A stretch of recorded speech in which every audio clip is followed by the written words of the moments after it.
ہاں، یہ ایک مذاق خیز بات ہے. یہ کریم خان یوسف زئی ہیں سوات سے. وہ کہتے ہیں جی کہ چند روز پہلے آصفہ بھٹو زرداری کو بلاول کے ہمراہ لانگ مارچ کے دوران غلطی سے ڈرون کیمرہ لگ گیا، جس سے وہ زخمی بھی ہو گئیں. لیکن اب اچانک بلاول بھٹو کو یاد آیا کہ یہ ایک سازش تھی. انہوں نے مطالبہ کیا کہ میری بہن آصفہ بھٹو پہ ڈرون حملے کی تحقیقات ISI خود کرے. تو کریم خان بہت آگے نکل گئے ہیں.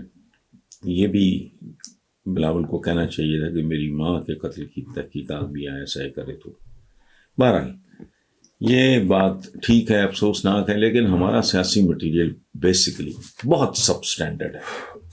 جھک ہم بھی مار جاتے ہیں، الٹی سیدھی بات ہمارے بھی منہ سے نکل جاتی ہے، لیکن یہ تو بیسیکلی یہ رول ماڈل سمجھے جاتے ہیں.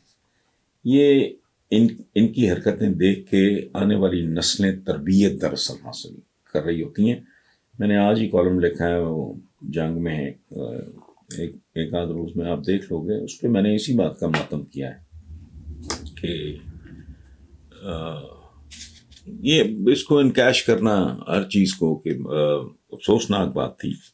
اللہ نے آصفہ بھٹو کو محفوظ رکھا. اس سے زیادہ سیریس بھی ہو سکتا تھا، لیکن اس کو اس طرح انکیش کرنا یہ شایان شان نہیں ہے، مناسب نہیں ہے. لیکن انفارچونیٹلی ہماری جمہوریت کا حسن اسی طرح کا.